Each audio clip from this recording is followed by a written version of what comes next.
السلام عليكم ورحمة الله تعالى وبركاته. كي دايرين؟ لاباس عليكم؟ نتمنى تكونوا بأتم الصحة والعافية. مرحبا بكم في هذه الحلقة الخاصة اللي غنناقشوا فيها مواضيع ساخنة اللي كتهم الجمهور المغربي بصفة عامة. اليوم غادي نهضروا على المنتخب الوطني المغربي واللائحة اللي خرج بها الناخب الوطني وليد الركراكي. نبداو دابا بالنقطة اللي دايرة البوز، وهي اللاعبين الجدد اللي التحقوا بالمنتخب الوطني المغربي. وديما فاش كاين شي اسماء جديدة كاين اللي كيفرح وكاين اللي كيدير علامة استفهام. اول اسم اللي بغاو الناس نهضروا عليه هو شمس الدين الطالبي، وهذا اللاعب اللي دار ضجه كبيره هذا العام، وراه لعب مع نادي بروج البلجيكي مزيان، ولكن كيبقى السؤال واش غيكون عنده تاثير كبير في المنتخب الوطني المغربي بحال اللي داروا في الشامبيونز ليغ. ودابا كنشوف واحد تاع عمر الهلالي، لاعب صغير في العمر ولكن عنده واحد الارقام زوينه مع نادي اسبانيول، وهذه فرصه ليه باش يبين راسو على الصعيد الوطني، خصوصا مع وجود المهتمين به بحال مثلا مانشستر سيتي. واش كتشوفوا ان اللاعبين الجدد غيقدروا ينسجموا بسرعه؟ هنا غادي نبقاو نستناو كيفاش غيكون في الميدان، ولكن الاكيد ان كلشي كيقول ان هاد الاسماء كتحمل بزاف ديال الطموح في المستقبل. ودابا غادي نجيو للنقطه الساخنه اللي كانت في بال كل مغربي كيعشق كره القدم، اللي هو حكيم زياش. حكيم زياش اللاعب اللي كيبقى في القمه ديال نجوم الكره المغربيه. علاش ما جاش هاد المره؟ علاش الركراكي ما ناداش عليه؟ واش كاين شي مشكل بيناتهم؟ كلشي كيسول. الحقيقه ان وليد الركراكي وضح باللي زياش ما كانش جاهز بدنيا، وراه تابع المباراه ديالو في الدحيل وشافو، ولكن قال مازال ما كيتوفرش على اللياقه المطلوبه باش يمثل الفريق الوطني، وهذه نقطه كبيره كتحير. واش هذه غتكون النهايه ديال حكيم زياش مع المنتخب الوطني المغربي؟ وليد الركراكي حاول يبعد الشكوك وقال بلي الامور واضحه، ولكن الجمهور باقي كيسول واش حكيم زياش غيقبل بهذا الوضع. كنظن ان زياش باقي عنده شي حاجه غيقولها في المستقبل، وكما كان الحال ما نقدروش نحكموا عليه دابا. نزيدكم واحد الخبر على زياش، خرج في تصريح مثير مؤخرا وتكلم على اللحظات اللي عمره ينساها من كاس العالم 2030 في قطر. كتعرفوا داك الاحساس اللي كيجيك ملي كترجع الذكريات ديال شي حاجه كبيره درتيها في الحياه ديالك.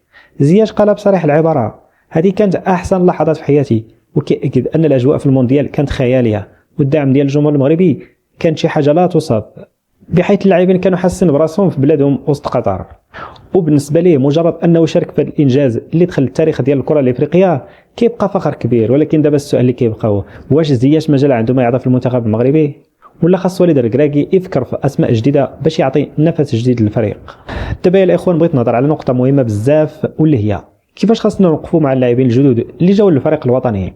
راه الركراكي جاب اسماء شابه اللي عندها طموح كبير باش تثبت راسها، بحال شمس الدين الطالبي وعمر الهلالي وحمزه إجمال. هاد الشباب كيجيو من انديه كبيره، وخاصنا نفهموا بلي النجاح ديالهم ماشي مسؤوليه ديالهم وحدهم، ولكن حتى حنا كجمهور خاصنا نكونوا داعمين ليهم، ياك؟ واش ما غاديش يعجبك تشوف ولد بلادك كيتالق في الدوريات الكبرى وكيرجع للمغرب باش يمثل الرايه ديال البلاد؟ خاصنا ندعموهم حتى في اللحظات الصعيبه، حيت اللي كيلعب في المنتخب كيحس بثقل المسؤوليه اللي عليه وكيحتاج للمساعده. دابا شمس الدين الطالبي مثلا بدل الجنسيه الرياضيه باش يلعب معنا، واش ما خاصوش يسمع التشجيع ديالنا؟ وعمر الهلالي اللي في الانظار في اسبانيا راه خاصنا نكونوا حاضرين معاه واخا يكون الضغط كبير عليه. اذا الرساله واضحه، الدعم ثم الدعم ثم الدعم. ودابا غادي نجيو نحطوا السؤال اللي كيحير الجميع، واش الدفاع ديالنا كافي لمواجهه التحديات اللي جايه؟ الركراكي قال باللي هو مرتاح مع التشكيله الدفاعيه اللي عنده، وجا مع اسماء جديده بحال جمال الدين حرقاس وجواد الياميق اللي عندهم تجربه كبيره. ولكن هنا كيبقى السؤال الكبير، واش فعلا هاد اللاعبين قادرين يوقفوا قدام الفرق الكبيره؟ شفتوا حرقاس كيفاش كان في بعض المقابلات ديال الوداد، بزاف ديال الناس ما عجبهمش المستوى اللي قدم، وكيقولوا باللي ماشي هو اللاعب اللي كيقدر يكون حجره صلبه في الدفاع الوطني. من جهه اخرى جواد الياميق كان حاضر في كاس العالم ودار مباراه زوينه، ولكن كيبقى التساؤل ديما حاضر، واش كافي نعتمدوا غير على هاد اللاعبين هادو، ولا خاصنا ندخلوا اسماء جديده تعطينا ديناميكيه مختلفه في الدفاع؟ دابا نسمع الراي ديالكم نتوما، شنو كتقولوا؟ واش الدفاع الحالي مطمئن بالنسبه لكم؟ وما نساوش واحد القضيه اللي دارت بزاف ديال الهضره مؤخرا، هو التصويت ديال الفيفا واللي المغرب جاب فيه 49 نقطه، 49 صوت. بزاف ديال الناس كيسولوا شكون اللي صوت معنا وشكون اللي صوت ضدنا. هنا كتبان بعض الاخبار باللي بعض الدول المجاوره ما صوتتش معنا، ولكن فاش بانوا النتائج بدات الدول اللي ما عطاوناش الصوت ديالها كيقولوا لا احنا صوتنا مع المغرب. القضيه فيها غموض، ولكن اللي واضح هو ان المغرب دارت موقع قوي في الساحه الرياضيه العالميه. اليوم ولا المغرب واحد من الدول اللي عندها كلمه في الفيفا، وهادشي كيخلي بزاف ديال الدول تحاول توضح موقفها وكتقول راه حنا معكم.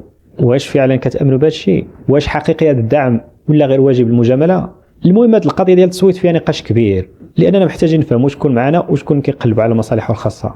غادي نمشيو دابا لواحد الموضوع اللي كيقول بان الركراكي كيتحرك بسرعه في ملف بلال نادير.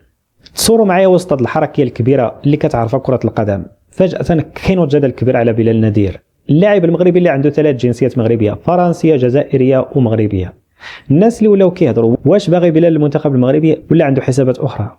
وفجاه الركراكي كيتحرك بسرعه فائقه، ما ترددش، ما تسنى حتى شي حد، شد الطياره وتوجه لمارسيليا. عنده هدف واضح يوضح الامور ويقطع الشك باليقين. شنو كتظنوا نتوما، واش الركراكي غادي يقنعوا ولا القصه فيها ما يتقال؟ اجي نتصوروا هذا المشهد هذا.